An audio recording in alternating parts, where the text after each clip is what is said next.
Delivery کے بعد کیا عورت 40 دن تک ناپاک رہتی ہے؟ بسم اللہ والحمد للہ والصلاة والسلام علی رسول اللہ۔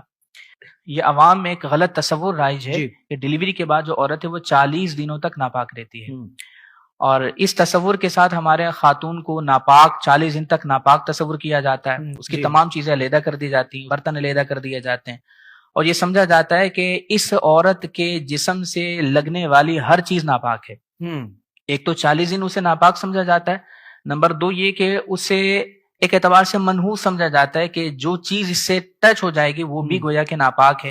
اور ہمارے ہاں جو گھر کی خواتین ہیں وہ بالکل علیحدہ کر دیتی ہیں کہ اس بیڈ پر نہ بیٹھنا، یہاں پر زچہ بیٹھی تھی۔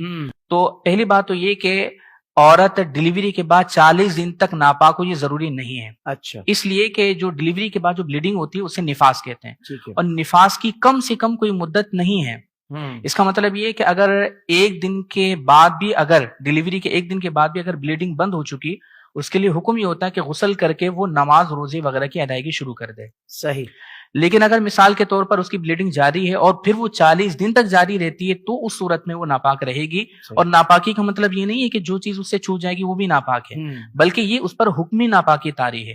حکمی ناپاکی طاری ہونے کا معنی یہ ہے کہ یہ چند عبادات کی، یا یوں کہہ لیں کہ مخصوص عبادات کی ادائیگی یہ نہیں کر سکتی۔ اسی طریقے سے کچھ شرعی قیودات اس کے اوپر لاگو ہوتی ہیں، لیکن ایسا نہیں ہوتا کہ اس ناپاکی کی وجہ سے جو چیز اس سے چھوئے گی وہ بھی ناپاک ہو جائے گی۔ وہ جس چیز کو چھوئے گی یا جو چیز ہاتھ میں لے گی یا جہاں بیٹھے گی وہ سب پاک رہیں گے۔ البتہ یہ کہ اگر وہ بلیڈنگ اس کی جاری ہے تو اس صورت میں جب تک وہ بلیڈنگ ہے اس پر حکم نفاس ہوگا، یعنی نماز وغیرہ نہیں پڑھ سکتی۔ اسی طریقے سے چند شرعی قیودات ہیں کہ عورت جو ہے وہ اپنے مرد کے قریب نہیں جا سکتی، ملاب جو ایک ازدواجی تعلق ہوتا ہے وہ نہیں ہو سکتا۔